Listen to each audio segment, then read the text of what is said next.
Приказни за осветлението. Улица без осветление. 1000 Едисони. Кој ја пронашол електричната светилка? Луѓето обично велат американскиот научник Едисон, но тоа не е сосема точно. Едисон бил само еден од многуте учесници во пронајдувањето на вештачкото сонце, кое денеска ги осветлува нашите улици и куќи.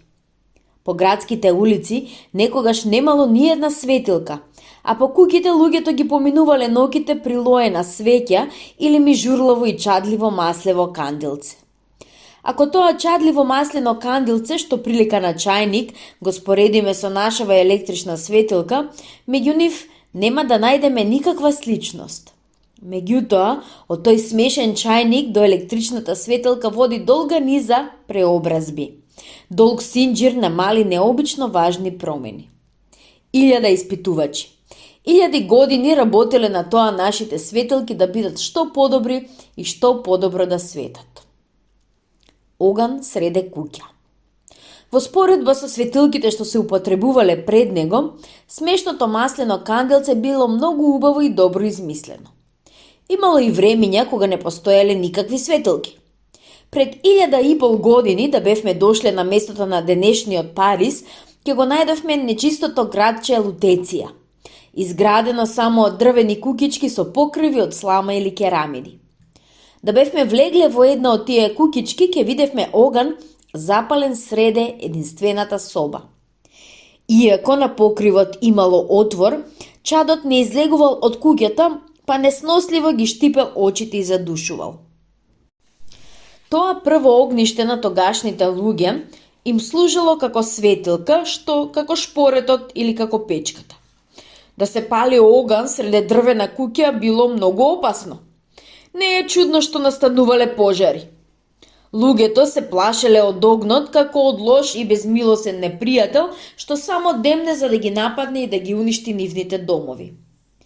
Печките со оџаци во Западна Европа се појавиле пред 700 години, а кај нас дури и подоцна. По нашите села можеа да се најдат црни или исчадени соби во кои гореше оган во огниште. Додека гореа дрвата во огништето, надворешната врата мораше да стои отворена. Уште до неодамна овде-онде, нашите селани живееја во црни исчадени куќички што ги затоплуваа со печки без оџаци. За да се заштитат чадот и студот среде бел ден, децата легнуваа на починок и се покриваа преку глава со бунди и кожови. Наместо огниште, запалена деланка. За да се осветли живеалиштето, не било потребно да се пали оган. Затоа била доволна само една деланка од борина. Поради огништето, куќата била полна со чад. Било зачадено и топло, но се трошеле и многу дрва. Затоа купот од цуварки луѓето го замениле со една запалена деланка. Од рамна цепаница тие ќе исечеле едно парче, долгу колку лактот и ќе го запалеле. За своето време деланката од борина е огромен пронидок. Со векови, речиси до нашево време, борината служела како осветление. Меѓутоа, не било толку едноставно да се натера борината да гори. Секој што палел оган во самовар знае дека деланката за подпалување мора да се држи накосо, со запалениот крај надолу, инаку се гасне. Зошто? Пламенот секогаш се качува нагоре. Тоа настанува поради тоа што воздухот околу него се стоплува. Топлиот воздух е полесен од студениот, тој се креве и го повлекува со себе и пламенот. Ете, поради тоа деланката треба да се држи малку накосо, со запалениот крај надолу, зашто инаку би се угаснала. Но кој би можел борината постојано да ја држи врака? Затоа луѓето работеле поедноставно. Борината ја ставале на столб со ногари. На столбот имало железен прстен за кој се присврстувала деланката. Тоа осветление не било многу лошо, како што божеби нам ни се чини. Борината давала многу силна светлина. Но колку чати саѓи, колку маки и грижи. Под неа морало да се стави железен лим за да не дојде до пожар и морало будно да се внимава на тоа изгорената деланка на време да се замени со нова. Додека постарите работеле, борината обично ја чувале децата. При светлината од факел. Не било секогаш лесно да се најде дрво што дава светол пламен. Но луѓето не се запреле пред таа тешкотија. Тие забележале дека деланките од смолестите дрва, како што е на пример борината, горат многу сјајно. Тоа значи дека е поважна смолата отколку дрвото. Треба да се брцне во смола какво и да е гранче, па ќе се добие нова борина што гори многу посилно од обичната. Така се прави факелот. Факлите давале силна светлина. Со нив се осветлувале салите во кои се приредувале гозби и веселби. Се раскажува дека во дворецот на витезот Гастон де Фу за време на вечера околу масата стоеле 12 слуги држејќи во раце факли. Во кралските дворци наместо живи слуги, факлите често ги држате сребрени кипови. И факлите и деланките од борина се зачувани до денеска. Дури и сега по градските улици врват свечени поворки со запалени факли и не потсетуваат на далечното минато. Првата светилка. Во една пештера во Франција, покрај примитивни ножеви од плоча и копија од еленски рог, археолозите нашле и малечок плиток сад од песотлив камен. Тркалестото дно на садот било покриено со некаква црна превлака. Кога ја истругале таа превлака и ја испитале во лабораторија, се покажало дека тоа е изгорен лој. Така била пронајдена првата светилка што им светела на луѓето уште тогаш кога живееле во пештери. Таа светилка немала ни фитил, ни шише. Горејќи таа ја исполнувала пештерата со саѓи и чад. Изминале 1000 години додека луѓето направиле светилки што не чадат. Светилка и фабрички оџак. Зошто чадат светилките? Од истата причина како и фабричкиот оџак. Ако видите дека од фабричкиот оџак избива густи црн чад, тогаш знаете дека горењето на јагленот е неисправно или ложачите не се добри. Тогаш само еден дел од јагленот или дрвата наполно прегоруваат во огништето. Вториот дел непрегорен оди низ оџак.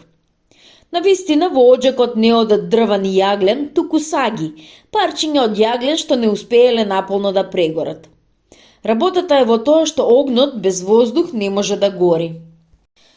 За да прегорат дрвата наполно, ложачот мора да му дава на огнот доволно воздух, отворајќи или затворајќи ја вратичката од оџакот.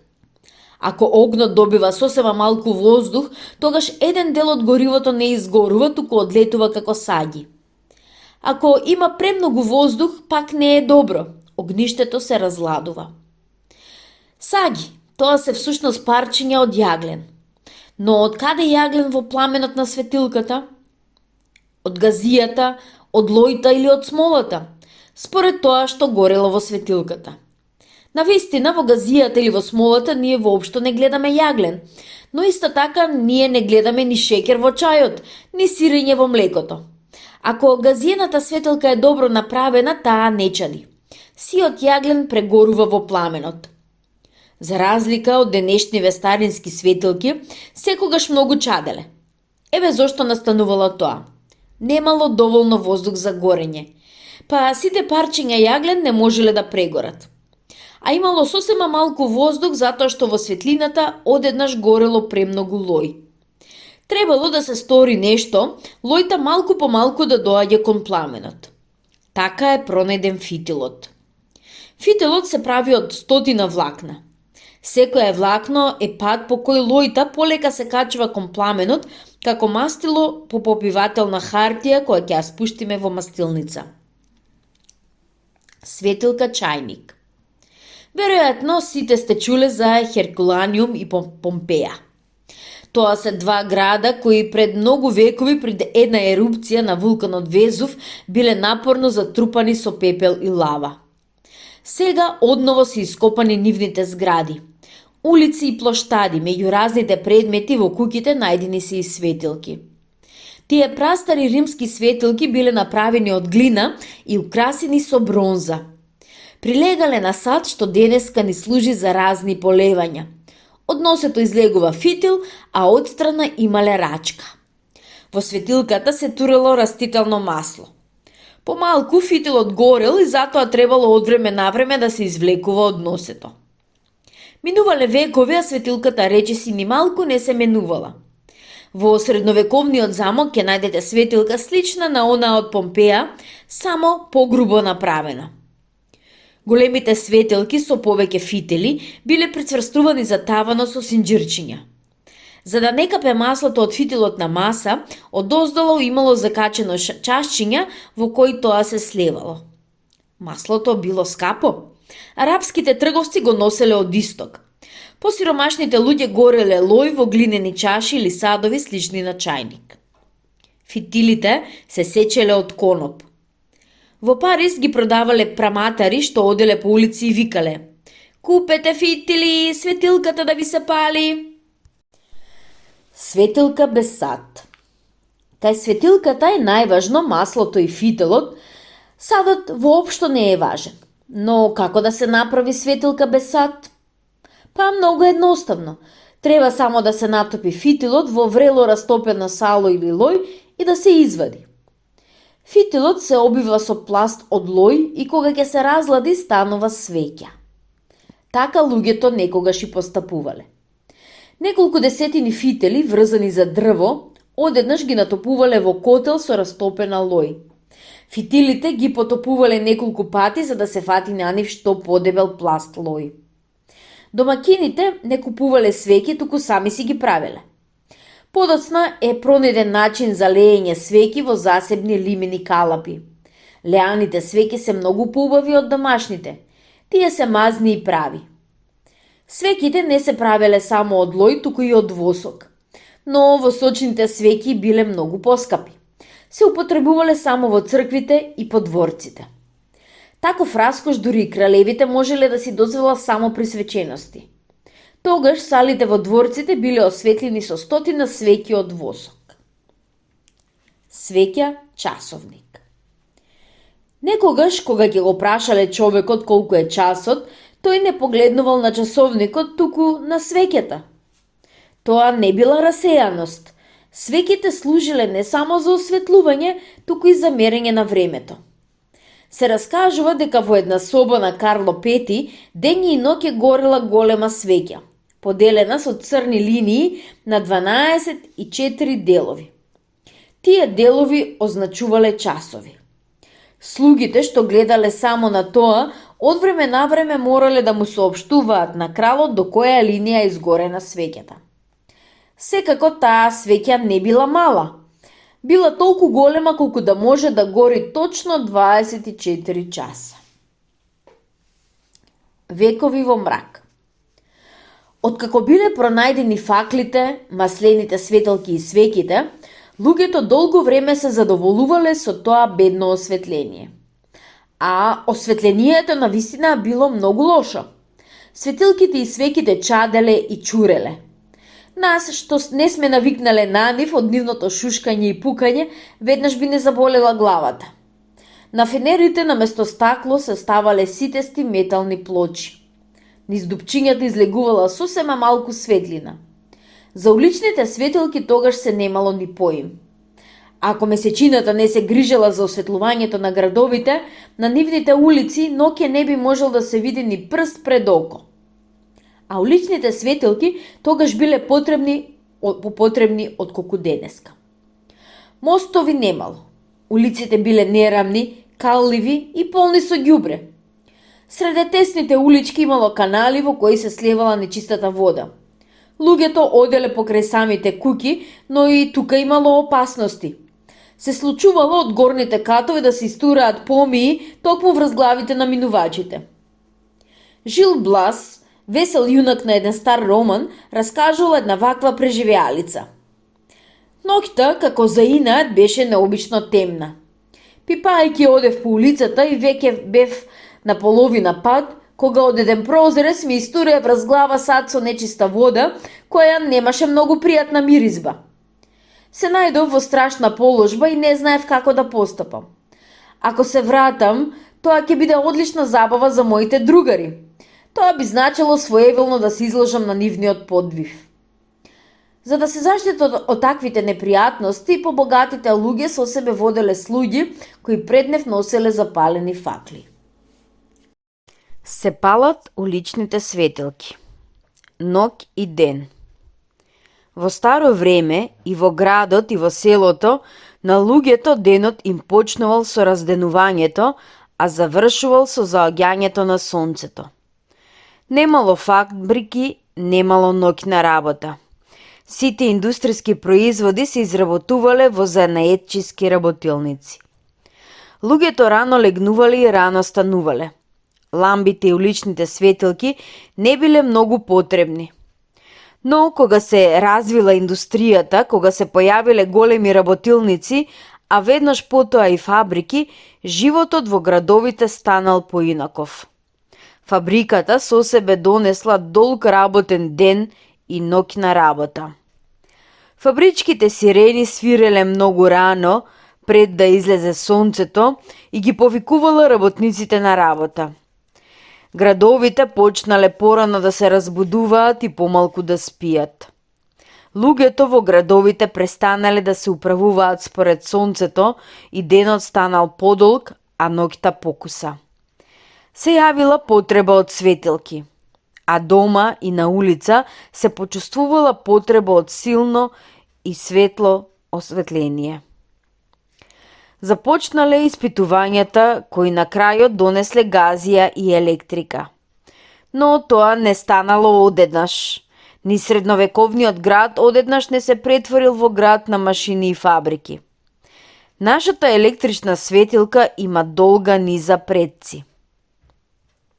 Таинствено снемување на свеќата. Од првин испитувачите се обиделе да ја усовршат маслената светлина. Но за да се добие добра маслена светлина, пред се требало да се знае што станува со маслото кога тоа гори. Требало да се познае што е тоа горење. Дури кога луѓето го узнале тоа, почнале да се јавуваат добри светилки. Ако запалена свеќа ставиме во сат и ја поклопиме, свеќата одпрвин добро ќе гори. Но по неколку секунди пламенот почнува да слабее и најпосле ја гасне. Ако свеќата ја запалиме и повторно ја ставиме во истиот сат, таа веднаш ќе угасне. Во садот има воздух, како и порано, но во него нема ништо што е неопходно потребно за горење. Тоа нешто е газ, составен дел од воздухот. Го викаме кислород. Додека свеќата гори, кислородот се троши, исчезнува. Но тоа уште не ни објаснува што е тоа горење. Свеќата исчезнува пред нашите очи. А каде исчезнува кислородот? Какво е тоа таинствено исчезнување? Всушност, нам само ни се чини дека свеќата се изгубила. Ако држите над пламенот чаша, таа ќе се испоти, ќе се покрие со капки вода. Тоа значи дека при горењето се создава вода. Освен водата што ја гледаме, се создава невидлив газ, што го викаме јаглероден диоксид. Кога ќе ставиме запалена свеќа во сад, на дното од садот се собира пласт од јаглероден диоксид, во кој, како и во водата, свеќата не може да гори. Тој јаглероден диоксид од садот може да се истори како течност. Ако од садот го истуриме јаглеродниот диоксид и повторно внатре ставиме запалена свеќа, таа веднаш нема да се угасне. Ќе се угасне дури тогаш кога ќе се насобере нов пласт од јаглероден диоксид. Додека свеќата гори, ни таа ни кислородот не исчезнуваат, туку се претвораат во јаглероден диоксид и водена пареа. Луѓето тоа не го знаеле порано. Пред повеќе од 4 века човекот сватил што е горење. Прв таков човек бил италијанскиот уметник, научник Леонардо да Винчи. Уште тогаш сватил дека сагите настануваат поради недостиг на воздух. Тој увидел дека за да се добие доволно количество воздух е потребен продув како кај печката, значи треба над пламенот да се стави цилиндар. Топлиот воздух заедно со јаглеродниот диоксид и водената пареа ќе оди во цевката, а на негово место од доздола ќе доаѓа студен воздух богат со кислород. Така е пронајдено шишето за ламба. Одпрвин тоа шише не било од стакло, туку од лим, а прилегало на цилиндар од самовар. Цилиндарот не се наместувал директно на ламбата како денеска, туку се ставал над пламенот. Дури по 200 години францускиот аптекар Кенке се сетил непрозирниот лимен цилиндар да го замени со прозирен стаклен. Според името на аптекарот Кенке, светилките со стакло биле наречени кенкети. Во тоа време Денис Давидов за нив пишуваше: Еве, гостинската соба е осветлена со свеќи и кенкети. Но ни Кенке не се сетил дека стаклото може да се спушти пониско и да се намести на ламбата, затоа што е прозирно. Морале да изминат уште 33 години, па швајцарецот Аргант да дојде на таа мисла, што на прв поглед изгледа толку едноставна. Комплицирани светилки. 50 години по Леонардо да Винчи тоа го пронашал математичарот Кардан. Садот со масло тој го ставил настрана, над ламбата, така што маслото доаѓало до пламенот од озгора, како што водата тече од резервоар во водоводните цевки. Садот го поврзал со ламбата со една одделна цевка. Друг пронаоѓач, Карсел, за потекнување на маслото во фитилот употребил нешто друго – помпа. Сега се добила не светилка, туку цела машинска постројка со помпа, која со помошта на механизам се става во движење и го потискува маслото во фитилот.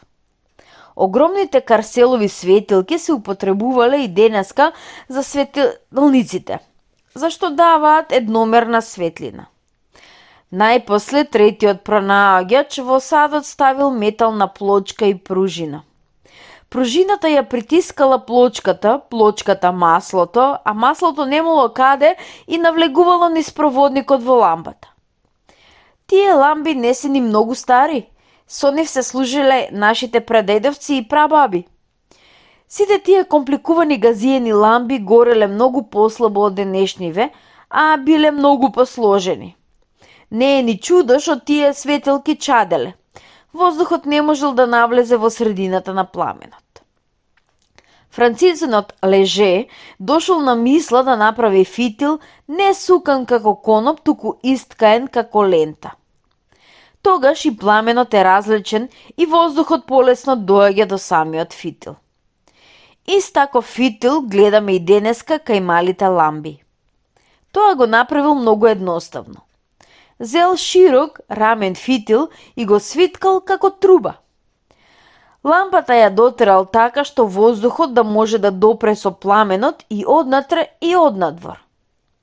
Аргандовата ламба се зачувала до денешниот ден на големите газиени светилки. Погледнете ја добро газиената ламба.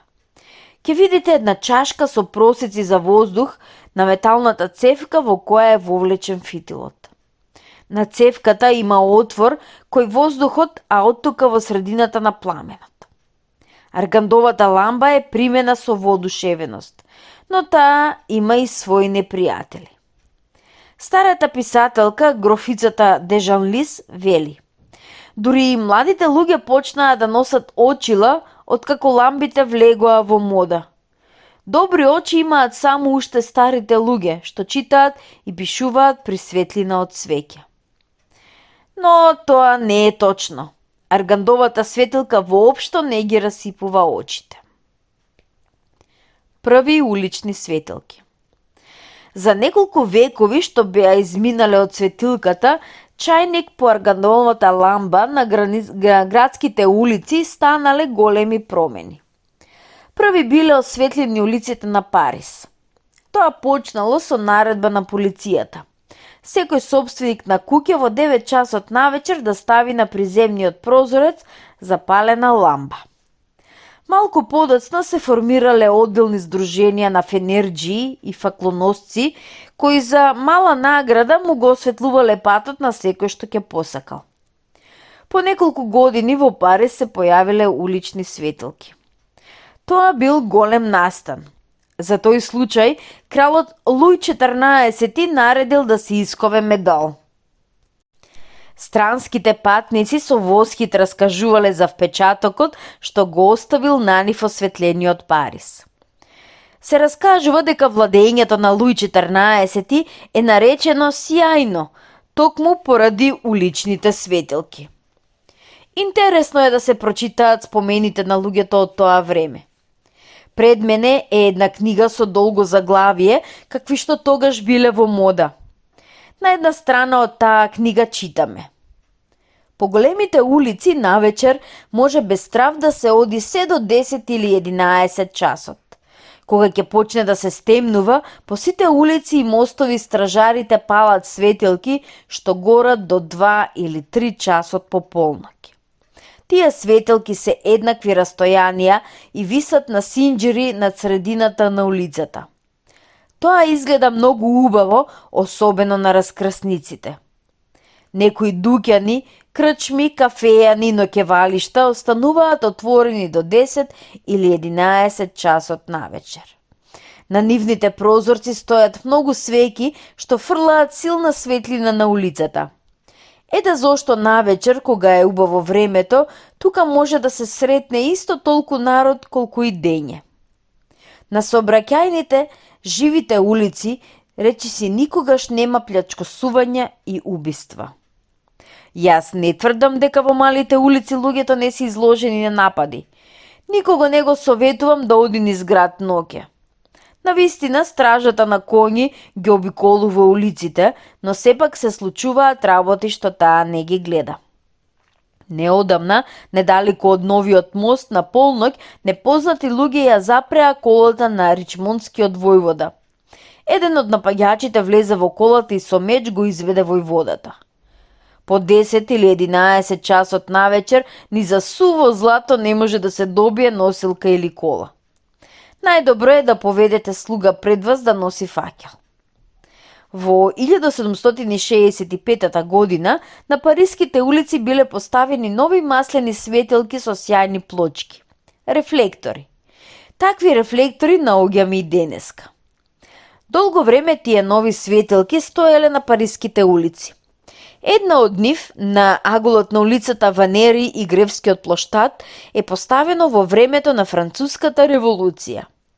На столбот на кој таа стоела, побунетите париски граѓани ги обесувале кралските службеници и дворјаните. Еден калугер, кого што го влечеле кон светилката, се спасил затоа што извикал: па добро, ќе ме обесите, а дали поради тоа вам ќе ви биде посветло? 20 години по Париз бил осветлен и Лондон. Еден досетлив човек, Едуард Хеминг, се обврзал за мала награда да постави светилки над секоја 10 врата.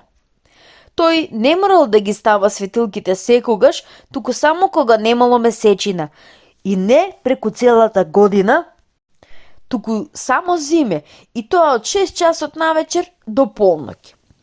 Но неговото дело сепак предизвикало бура од воодушевување. Го нарекле гениален пронајдувач и луѓето велеле дека откритијата на другите пронајдувачи не можат да се споредат со делото на човекот што ја претворил ноќта во ден. Во Русија до пред 100 години на улиците биле осветлувани со големи маслени светилки. Во својот расказ Невски проспект, Гоголј раскажува како изгледале улиците на Петроград во тоа време. Туку што падна првиот мрак по куќите и улиците, а стражарот, наметнат во асура, почна да се качува по скалите и да ги пали светилките. Невскиот проспект повторно оживе и почна движење. Настанува она таинствено време кога светилките даваат некаква примамлива и волшебна светлина. Долги сенки од луѓе одат под зидовите и мостовите, а нивните глави само што не го допираат полицискиот мост. Понатаму од светилката. И што побрзо, колку што можете побрзо протрчете покрај неа. Добро ќе биде ако се сврши само со тоа, ако таа со своето смрдливо масло ви ја накапе само искитената перелина. На светлина од газ и газија. Плинарница во свеќник. Пред 100 години ноќите не се поминувале весело покрај мижурливата светлина на лоеницата и на маслената светилка. Тешко се читало, а ситните букви воопшто не можеле да се читаат. Кога ќе запалеле светилка, некое време таа ќе горела, но веќе по еден час таа ќе почнела малку по малку да се гасне. Густото масло бавно се качувало по фитилот, па затоа и тој изгорувал. По 2 часа повторно требало да се пали светлината. Луѓето размислувале со што да го заменат маслото. И ете се појавила нова материја што можела да гори. 1000 години пред тоа дрвото, борина, е заменето со течност. Масло. Сега маслото е заменето со гасовита материја. Газ за осветление. Но од каде ни е гасот и како тој може да се пали? Ако ја угаснете свеќата, ќе видите дека до фитилот се извива бел мал чад. Тој чад можете да го запалите со кибрит. Пламенот од кибритот ќе се пренесе преку чадот на фитилот и свеќата пак ќе се запали. Свеќата е мала плинарница. Стеаринот или лојта со грејењето најнапред се растопува, а потоа се испарува во гасови и пареа, што ги гледаме дури кога ќе ја угаснеме свеќата. Пареата и запаливите гасови, тоа е пламенот. Иста работа настанува и во ламбата. Маслото и газијата се претвараат во пареа или гасови, кои горејќи создаваат пламен. Првата плинарница.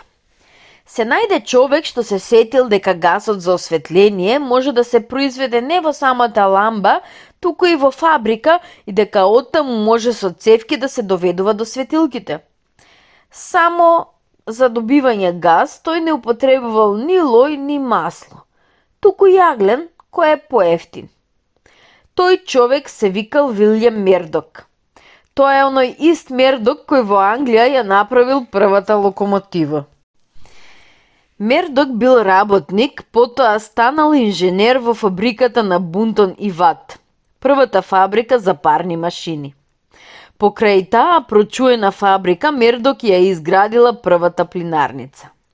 Задачата не била лесна. Мердок сватил дека за добивање глас мора јагленот да се запали. Но ако јагленот се запали, тој изгорува, а гасот се губи. Како да се излезе од тој маѓепсан круг? Мердок ја решил задачата многу едноставно. Тој не го запалувал јагленот на отворено огниште, туку во затворен казан, реторта, во која немало воздух. Гасот без воздух не може наполно да прегори, па можеме со цевки да го водиме каде што сакаме. Има уште една тешкотија. Од јагленот се добива само газ измешан со водена пареа. Испарува и смолата. Кога ќе излезе од ретортата, газот се оладува и пареата се згуснува во течност. Ако таков газ пуштиме во цевки, тие наскоро ќе се затнат. За да не се случи тоа, во сите плинарници настојуваат што подобро да го одвојат газот од смолата и водата. За таа цел гасот се оладува со спроведувањето низ ладелник, низа исправени цевки кои однадвор се оладуваат со воздух или вода. Во оладилникот водената пара и парејата на смолата се згуснуваат и се слеваат на дното, а гасот оди понатаму кон светилките. Гасната ламба е пронајдена многу полесно отколку некогашната светилка.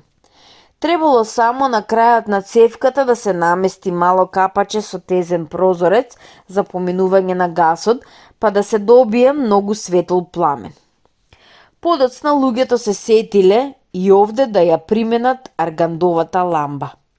На аргандовата ламба наместо еден има многу мали отвори што се распоредени во круг.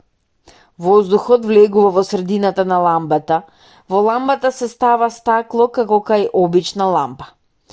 Во времето кога се појавило гасното осветление, маслените светилки веќе биле толку добро направени што пронајдувачите на гасното осветление можеле да искористат готови образци. Пронаоѓањето на гасот на луѓето во тоа време им оставило ист таков печаток, како во поново време откривањето на радиото или авионот. Се зборувало само за гасот. Во весниците пишувало: дење и ноќе во собата може да гори светлина и никој не мора да внимава на неа. Светилката може да се обиси на таван и да се сврти надолу така што светлината да ја осветлува целата соба, а да не се закрива со ништо и да не се замрачува со чад. Денеска сите големи градови имаат плинарници. Низ подземни цевки гасот тече под улици како водата во водоводот. Разликата е само во тоа што резервоарот за вода мора да се постави што повисоко за да може поради притисокот водата да допира до високите катови. Плинарницата напротив се гради на најниската почва од градот. Гасот е мощне лесен, тој полесно се качува отколку што се спушта. Кутијата лесно се отвора. Најпосле луѓето направиле добри свеќи, а светилките сепак останале лоши како и порано. Се изумило многу, се пронашне разни лостови и помпи, а светилките и понатаму гореле многу слабо. Колку и да се компликувал составот на светилката, таа ништо подобро не горела, зашто проблемот не бил во незиниот состав, туку во горивниот материјал. Кога од нафта почнала да се добива газијата, а тоа било кон средината на минатиот век, сите тешкоти веднаш исчезнале. Во многу остроумни пронајдоци се настојувало добро да се разгори она што само по себе тешко горело. Газијата е сосема поинаква материја. Фитилот ја впива газијата многу полесно отколку маслото. Пронајдувачот на газиената светилка, американецот Силемен, не морал ништо ново да измисли. Било доволно само тоа што старото, за да се отфрли, се што е излишно. Тој ги отфрлил помпите, пружините и се што служило за истиснување на маслото. Често така станува. Луѓето мудруваат, пронајдуваат се возможни сложени направи, а потоа ќе видат дека магичната кутија се отвара сосем лесно. Треба само да се пронајде клучот. Овој пат тој клуч била газијата. Светилка без пламен. Машата не е светилка. Таа им е на сите јасно. Но таа сепак може да дава светлина. Треба само малку подолго да се држи во печката. Загревајќи се, таа станува се потопла и потопла, додека не се усвети до црвено усвитување. Ако и понатаму ја загревање, темноцрвената боја преоѓа во вишнова, потоа во светло црвена, жолта и најпосле во бела боја. Во домашната печка не можеме машата да ја загрееме до бело усветување. Затоа е потребна висока температура од 1300 степени, што не можеме да ја мериме со обичен термометар. Сите светилки, и електричните, и гасните, и газиените, светат од истата причина, како и машата, поради усвитувањето. Во пламенот на свеќите и светилките треперат усветени парчиња од јаглен, како што треперат парчиња од прашина на сончевите зраци. Обично ние не ги гледаме. Тие стануваат видливи дури и тогаш кога свеќата ќе почне да чади. Сагите се непријатни, но кога во пламенот не би имало саги, непрегорени парчиња од јаглен би било многу полошо. Пламенот од шпиритус, например, не чади, па затоа речиси не дава никаква светлина. Значи, суштината на светењето е во усвитениот јаглен. Пламенот е потребен само поради тоа да се вжари јагленот, но јагленот може да се вжари и без пламен, например со електрична струја. Така постапил и пронајдувачот на првата електрична светилка. Пред 100 години, да речел некој дека ќе биде пронајдена светилка без оган, никој не би му верувал зашто тоа изгледало сосема невозможно. Меѓутоа, уште тогаш во лабораториите се вршеле првите обиди за добивање електрично осветление. Може би и денес во некоја мирна лабораторија некој непознат испитувал работи за некое важно откритие за кое уште ние немаме поим. Првата светилка без пламен ја пронашол рускиот научник Василий Владимирович Петров. Нему тешко му било да работи во она време кога не се знаело многу за електричната струја. Немало ни машини за добивање електрична струја. Се немало ни поим за електрични централи. Струјата се добивала во лаборатории со помошта на галванските елементи. Нека не плаши овој заплеткан назив. Сигурно сте виделе батерија од мала джебна светилка или во предпоставија кај електричното звонче. Во елементот се создава електрична струја која со жица се спроведува до светилката или до звончето. Низ долгата жица струјата се враќа во елементот. Елементот е исто што и помпа. Како што помпата ја влече водата низ цевката, така и елементот ја влече струјата низ жица. Она место на кое струјата излегува од елементот и преоѓа во жицата се вика позитивен пол и се означува со знакот плюс. А она што струјата се враќа во елементот се вика негативен пол и се означува со знакот минус. Светилки без пламен. Некогаш луѓето ја чукале главата, трудејќи се светилките да им бидат посилни. Изминале неколку стотини години, а пред испитувачите се поставила спротивна задача. Лаковидните светилки светеле премногу силно. Електричната светилка од 600 свеќи не можеме да ставиме на маса на пишување. Може човек да ослепи, а и скапо е. Луѓето почнале да размислуваат за тоа како да ја направат послаба електричната светлина. Се забележало дека јагленот може да се усвети со електрична струја многу поедноставно, без волтиниот лак. Ако пуштиме струја низ танко јаглено конче, тоа се усвитува. Кога температурата ќе нарасне на 550 степени, јагленот почнува да свети. Светлината отправи не црвена, потоа станува се побледа и побледа, дека најпосле на многу висока температура не стане сосем бела. Со еден збор, со јагленот станува истото она што станува и со машата која ќе ја загреваме во печката. Значи, луѓето се обиделе да ја спроведат струјата низ јаглено конче, но кончето на некои места изгорело и светилката се угаснала. За да не станува тоа, морале од светилката да го отстранат кислородот или наместо него да воведат некој газ што го потпомага горењето, како на пример азотот. На газиената и маслената светилка им е потребен воздухот како и на човекот.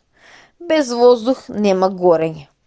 На електричната светилка, напротив, воздухот само и пречи зашто таму не е потребен пламен на горење. Знаеме дека конецот на електричната светилка не гори со помошта на пламен, туку со помошта на електрична струја. Обично се мисли дека првата електрична светлина со јаглено конче пред 50 години ја пронашол американскиот пронајдувач Томас Алва Едисон. Едисон во светилката ставил не јаглено конче, туку конче од јагленосано бамбусово влакно. За да не изгори кончето при горењето, Едисон го исшмукал сиот воздух од светилката и тоа го сторил многу внимателно. За да разбереме како постапил тој, треба да ја погледнеме електричната светилка. Она опавче што го гледаме на светилката, тоа е остаток од стакленото цевче, низ кое се помпа се ишмукува воздухот. Кога воздухот ќе се ишмука, на цевчето ќе се насочи силен пламен. Тоа се топи, неговиот крај што останува на светилката се затопува. На тој начин Едисон и го продолжил животот на својата светилка на 800 часови. Тоа значи дека Едисоновите светилки би можеле да горат по 800 часови, а да не прегорат. Со Едисонова светлина најнапред бил осветлен бродот Колумбија. Наскоро, потоа во Европа настанал првиот транспорт со електрични светилки. 1800 парчиња. Борба помеѓу гасот и електрицитетот. Кога се појавиле електричните светилки, сите почнале да зборуваат дека на гасот, а особено газијата, им дошол крајот. Електриката не чади, не го расипува воздухот, дава јасна и бела светлина. Ако спроводните цевки се исправни, од електричната светлина не може да настане пожар. Но главно било тоа што електриката била 2 до 3 пати поевтина од гасот. Луѓето на кои не им одело во сметка затворањето на плинарниците и фабриките за газија, почнале да размислуваат како да ги усовршат своите светилки за да можат да издржат борбата со електриката. Против електриката се бореле со незиното собствено оружје. Јагленовото конче во електричната светилка свети силно затоа што многу се усвитува. Значи се работи за усвитување. Така, приврзаниците на гасот и газијата се сетиле да постават на пламенот мрежички од материјал што се топи дури на многу висока температура. Мрежичката се усвитувала и светела со јасна бела светлина. Овие мрежички, според името на пронајдувачот Ауер, се наречени Ауерови мрежички. За неколку години победил гасот. Гасното осветление останало поевтино. Како се случило тоа? Гасните ламби почнале да светат посилно отколку порано. Оному каде што порано биле потребни 2 светилки, сега била доволна една. Ги намалиле трошоците за газ. Но ни приврзанеците на електриката не спиеле. Тие решиле да пронедат посилно, а тоа значи и поевтино осветление. Требало уште посилно да се усвити конецот. Ние знаеме дека светлината е посилна и побела ако температурата е повисока. Сетете се на нашата Маша. Но тука пак се исперчила една мала тешкотија. Ако јагленото конче премногу се усвети, тоа се претвара во пареа. Во обичниот живот се вели дека кончето прегоре. Требало да се пронајде нешто со што би се заменил јагленот. Многу работи требало да се поземат од приврзаниците на гасот. Кај новите гасни ламби, светлината не ја давал јагленот, туку ауреновите мрежички, направени од тешко топлив материјал на кој не му пречи високата температура. Зошто и кај електричната светлина, јагленото конче да не земеше со нетоплив спроводник. Најнапред се обиделе да направат конче од осмиум. Тој метал е многу издржлив на температура. Но осмиумовите кончиња не биле доволно цврсти. Зеле друг метал, тантал и најпосле волфрам. Од сите тие метали најиздржлив е волфрамот. Неговата температура на топење изнесува 3390 степени. Така се родила нашата електрична светлика. Интересно е дека секоја нова светлина го земала сето најдобро од своите претходници, старите светилки. Гасната и газиената светилка ја зеле аргандовата ламба од маслената светилка. Електричната јаглена светилка од гасната и газиената светилка го зела осветелниот јаглен. Сега гасната го отфрлила јагленот и се заменила со ауерова мрежичка. Веднаш и електричната светилка се откажала од јагленото конче и се јавила економичната светлина со метално конче. Така, еден пронајдувач ја продолжувал работата на претходниот, а сите заедно работеле за иста цел. Борбата меѓу гасот и електриката не е завршена ни до денеска. Тешко е да се каже кој ќе победи. Што е подобро, гас или електрика? Гасот не е поскап од електриката, а дава силна и бела светлина. Лесно се пали, не треба со скали човек да се качува до таван за да ја запали светилката со кибрид. Сега гасните ламби имаат и електрични запалувачи и овдека не можеше без електрика. Гасот може да се употребува не само за осветление, туку и за огрев и за готвење. И кај нас и во странските земји има погодни и убави гасни шпорети, печки и казани за бање. Постојат и електрични апарати за готвење, електрични лонци, чајници, тави и слично. Електриката во многу работи е подобра од гасот. Ако некаде на гасна цевка се направи дупче, гасот ќе се рашири по куќата и може да отруе се живо. Може да настане уште поголема несреќа. Ако излезе многу гас, тогаш настанува експлозивна смеса од гас и воздух. Доволно е да се шкрапне со едно кибриче и целата куќа ќе летне во воздух. Кај електриката нема ни труење, ни експлозија. Дури и тогаш кога е се во ред, гасната светилка го расипува воздухот во куќата. И не само гасната, туку и секоја друга светилка која доаѓа светлината преку горење. Знаеме дека за горење е потребен воздух. Во светилката влегува свеж воздух, а излегува расипан, кој веќе не е добар за горење. Тоа истото настанува и кога дишеме. Вдишуваме свеж воздух, а издишуваме штетен. Газиената светилка од 25 свеќи за една вечер троши 25 килограми воздух. Човекот за истото време издишува само 3 килограми. Тоа значи дека една светилка можеме да ја споредиме со 8 луѓе. Јасно е дека кога во една просторија има повеќе луѓе, потешко се дише зашто тука останува се помалку и помалку чист воздух. Поинаку е со електрицитетот. Иако ние од навика велиме дека електричната светилка гори, сепак во неа не настанува горење, а тоа значи дека нема ни расипување на воздухот. Електриката има уште една голема предност. Струјата може да се спроведе многу далеку, на стотини километри. Една голема електрична централа може да осветли цела област. Од огниште до електрична светилка. Врз пронаоѓањето на електричните светилки, при чија светлина ги поминуваме вечерите, не работел само еден човек, туку многу луѓе, во разни земји и во разни времиња. Зарем еден човек би можел да изведе толку огромен број обиди, менувајќи го постојано ту горивниот материјал, ту составот на светилката, ту начинот на добивање на светлина. Еден обид повлекувал зад себе друг. Еден пронајдок се натрупувал врз друг, а сите заедно воделе кон иста цел. А целта е јасна, ефтина и пријатна светлина. Таа работа почнала мошне одамна.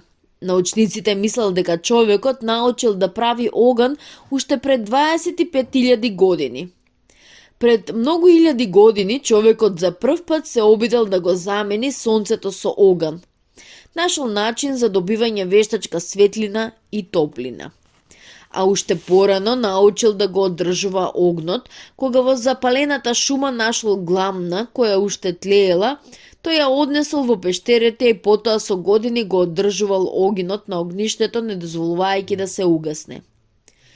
Беше пронајден начин за добивање светлина. Горењето, но се постави прашање што треба да гори за да биде светлината поевтина и посилна. И така почнало да се бара дрво погодно за таа цел. Кај смолестата деланка целата работа е во смолата.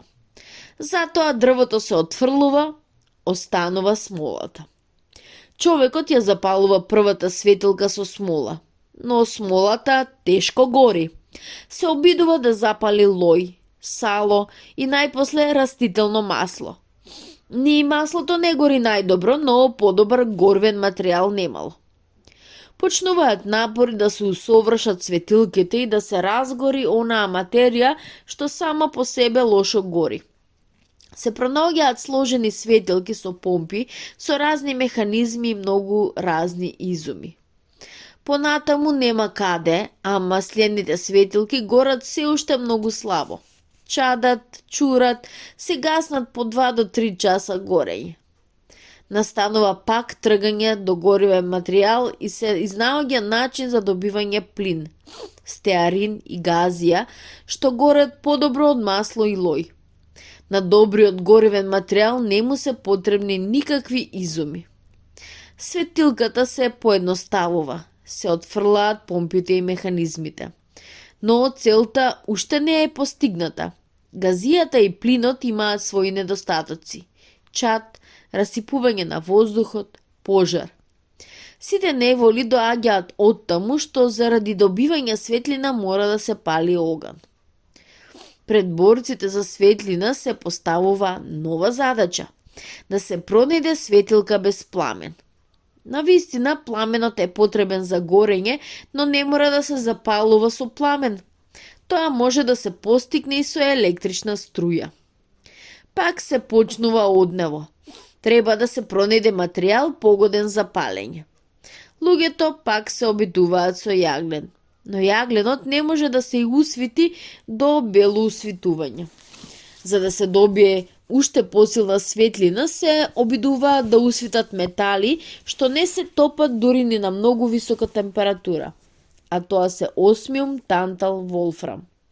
Дури сега нам ни е јасно дека борбата за светлина нема да се запре ни на електрична светилка. Задачата е во тоа што повеќе енергија да се претвори во светлина, а што помалку во топлина. Но затоа би требало да ги нема високите температури. Треба да се изфрли усвитеното конче. Од денешните светилки треба да се мине на светилки кај кои нема усвитување. Такви светилки веќе има. Тоа се долги стаклени цевки исполнети со разречен газ. Кога низ цевката ќе се пушти струја, таа свети со нежна и пријатна светлина. Овдека нема усвитено конче, овдека свети гасот. Азотот дава златно-жолта светлина, водородот розева, јаглеродниот диоксид бела, аргонот виолетова, неонот црвена. Од такви цевки се прават букви, знаци и цртежи за рекламите и плакатите што светат. Со нив се украсуваат зградите. Но цевките што светат нема само да ги осветлуваат и украсуваат градовите. Во вид на светли сигнали и надписи, тие ќе им го покажуваат патот на авионите, ќе управуваат со движењето на возовите и автомобилите. Црвената светлина на неонските цевки се пробива и низ најгустата магла. Цевките што светат од многу причини се попогодни од електричните светилки. Но дали се поекономични? Првите цевки беа лошо изработени и трошеа многу енергија. Но колку што се одеше понатаму, тие стануваа се подобри и подобри. Сега веќе има и такви цевки што трошат неколку пати помалку енергија отколку електричната светилка и даваат исто таква силна светлина.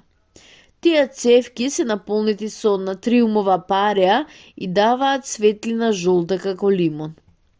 Неодамна се појави натриева светилка не во форма на цевка, туку како крушка. По формата таа ни малку не се разликува од обичната електрична светилка. Само паѓа во очи дека во неа нема конче. Натриевата светилка од 500 свеќи не троши повеќе енергија од обичната светилка од 100 свеќи. За 100 години ќе биде тешко да се разпознае нашата темна планета. Уште сега во Америка постојат и други ленти што им светат на авионите. Во иднина целата земја ќе биде покриена со такви ленти. Земјината топка нема веќе да свети со одбиена, туку со своја собствена светлина, како ново сонце.